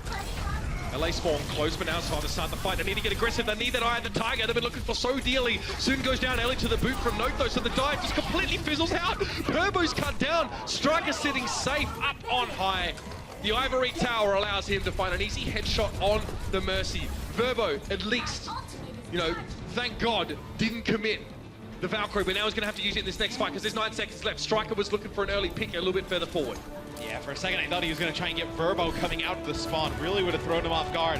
The Valiant need to get towards that payload. Soon's there to touch. Soon's on there, but eventually Soon's going to have to try and flank and actually get some of these picks. He can't be the one that's supposed to be shepherding the payload forward. In the meantime, though, Striker has so much room to operate. Agilities is getting aggressive, but he's solo already. Striker's benefiting from the healing of Kelix, and he gets up on a high perch here. Casper just loads down on Agilities, and the explosions are so real right now. Soon and Envy are both down. Resurrect's desperately coming in. Verbo needs to keep the boys up. Soon and Envy are back, but Envy gets desuited almost instantly. Dream Casper is finally dealt with, and that Transcendence you were talking about for Kareev is now in play, but no, he's out there, he's getting it done. Oh, is he ever? It's gonna be the Boston Uprising. They hold up in the heat. They get a 4-0 here against the Los Angeles Valiant. We talked about our game earlier, you know, the London Spitfire making a statement. This is a true statement game. Boston Uprising comes in here. They get a 4-0 against the Los Angeles Valiant. And I believe Fate actually had Primal Rage there at the end, didn't get an opportunity to use it to potentially stall out the payload. I mean, excellent combination. The 2 tank players for the Boston Uprising playing in tandem very nicely. Of course, Gamsu would note there, just holding the fort down. And you could see that by that point, the Los Angeles Valiant was so frazzled, they would do anything they could to try and get picks on Striker on that Widowmaker. Yeah, I mean, Note was huge for Boston Uprising. Just comparing Note, his stats to Envy for this game. Note goes 39 eliminations, 16 final blows, only 3 deaths. Envy on the other side, 20 eliminations, 10 final blows, 11 deaths. Note with a tremendous game. He's made a huge impact since being put into the lineup. Los Angeles Valiant may have lost their chance of getting into the playoffs with this loss. They move to 5-3. Their next 2 matches are Seoul and Shanghai next week. For the Boston Uprising, they themselves are 5-3. Up next for them is Philadelphia Fusion and the Houston Outlaws. I mean, it's not as if we really need to test Boston anymore. I think they've kind of proven to us, but next week they're up against some quality teams. But let's head over to the floor with Zoe and, of course, Note from the Boston Uprising. Thank you so much, guys. Yeah, no joining me. Congratulations to you and the Boston Uprising for taking that convincing victory. Now, you started this week going up against the Gladiators and sweeped in 4-0, and you continued this stroll through Sweep City with another 4-0 against the Valiant. Why do you think some people still underestimate you and your team? I think people just think because we didn't come from big teams before, all of us didn't have big records from LANs or something, that they don't trust in a player as a skill that what Huck saw. So I think as long as people realize now that we're not to be messed with, you're not to be underestimated, please practice for us. We're ready. All right, well, you definitely made a statement on this stage this very week. Now, tomorrow, there's this little thing called Super Bowl going on, and it happens that Boston will go up against Philadelphia. It also just so happens that you guys are going to go up against Philadelphia Fusion next week in your match. Can I have predictions for both of those matches from you? For both of them, I'm thinking definitely the Patriots are going to take this. I believe in their coach, Bill Belichick and Tom Brady. They're going to carry that team super hard. And I think for Fusion, you can expect a really good game there, but I think we'll come out on top for it. Right, well, we can't wait for both of those games. Thank you so much. Congratulations once more. Now let's head over to our desk to break down all the action. Notes calling for another ring for Boston. Tonight, they get a massive victory over the hometown squad, the Los Angeles Valiant. Welcome back, everybody, to close out the night. I'm Puckett alongside Reinforced and Sideshow, and let's get right into this as we look back at games 3 and 4. It was all Boston surprising us in the first half, going up 2-0. Dream Casper continued unrelenting pressure with his Pharah. I mean, seriously, I can't even remember the last time a player came up so clutch in a match. I mean, he just turned it on Oasis even further. Going up against the Los Angeles Valiant on Eichenwalde, of course, I think that his Pharah versus Pharah rockets were a bit off. It took some time, but then on Oasis, I mean, he just took control. Striker turned up and had a 13-2 kill-death ratio on Oasis as well, which went unnoticed, really, because we just focused on Dream Casper. So, I mean, ridiculous performance all around, really. Yeah, he absolutely did. And when we talk about Dream Casper and Striker, there is an entire system behind them that facilitates them. But it's not so much that the rest of their team are also putting in big performances. I think it's that they're trying to make Dream Casper as big as he possibly can be, because they know that he has that potential that he can hit. And then Striker's just kind of doing his own business on the side, making sure that his timing connects really nicely with them, and so the two together is just sublime. We might have to start talking about this in terms of, are they one of the best DPS duos in the league if they keep performing like this? It's against better opponents, Johnny, we might have to start talking about it. Yeah, I want to see more Nako on Roadhog. He went off here on Junkertown. In general, though, I feel like this is a massive surprise. All three of our analysts predicted the Valiant today. What caught you off guard the most? Do you think this would have been different with the Valiant starting members, or is this really just Boston showing that they're playing on another level right now? I mean, reflecting on this weekend, I think Valiant are kicking themselves, as well as Houston, of course, missing out on Linkser this weekend. Pretty big players missing for both of these teams, and I think it would have been a different match.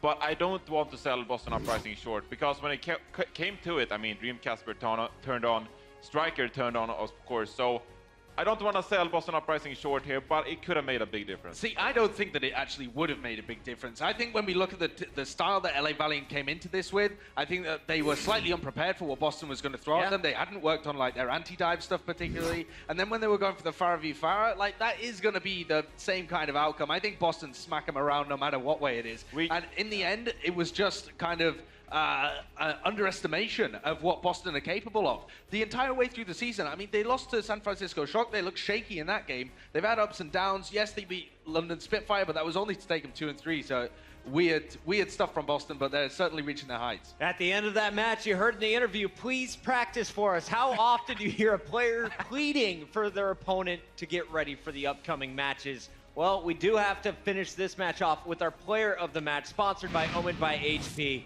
He's back. He's beautiful. It's Dream Casper crushing Los Angeles Valiant. I just hope we see the Dragon Blade. Oh, yeah, I forgot about the reflected Graviton Surge, of course. I mean, ridiculous performance. And as I said, I can't even remember the last time a player clutched so hard and came up for his team in Overwatch history. I mean, this was just a spectacular performance that we should just remember for a very long time. 4 different heroes played by Dream Casper throughout this matchup. Sideshow, for you, what was your favorite? I always love watching him play the Genji, actually. This Pharah has been something more than we would have expected from him, because his Pharah performance normally is kind of average, I would say, and doesn't normally hit these ridiculous highs. But my God, did he have a performance today. But his Genji has been just consistently standout throughout the entire tournament so far. So this guy's coming up clutch every time. Dream Casper's in the running for one of the best DPS in the league. Striker right there with them. This duo is dynamic, and Boston showing everybody that they deserve to be feared. After tonight's big victory over the Valiant, we see a major shakeup in the standings. You'll notice Philadelphia Fusion, well, you just got pushed over to that right column. Boston Uprising jumps into 5th place currently in our overall standings. Yes, it is very close among all of these teams. Obviously, Seoul is now in the running. They're the front runner, I would say, for the playoffs of Stage 1 next week. So it is going to be very hard for Houston, Boston, Valiant, or Philadelphia to clinch that number 3 spot. But it's going to be an exciting week nonetheless, because we have all these mid-table teams facing each other. Going to be very close and exciting games. 4 squads at 5 and 3, all chasing a top 3 positioning here. Seoul currently the team to beat. And on Wednesday, the action picks up once again here at the Overwatch League. We get a chance to see, will the Valiant be able to take down Seoul? Major matchup coming up at 8 p.m. on Wednesday. Absolutely, and all of these mid-table teams will be cheering on the Valiant, even the ones that don't want the Valiant to take that 3rd place spot, because Seoul are the team in the top 3 that can fall. They have the worst record out of the top 3 so far, so any of these guys, Boston, Houston, they'll all be looking to overtake Seoul, get into that Stage 1 playoffs, and they'll be cheering on Valiant to do it. This concludes our 48th match of the regular season. 12 more to go in Stage 1, and it kicks all off on Wednesday. We hope you guys enjoyed tonight's show. Can't wait to have everybody back. If you haven't already, go to overwatchleague.com. Pick up your tickets for Week 5. We're going to have a sold-out crowd every day. You don't want to miss it. Thanks for watching. We'll see you next time.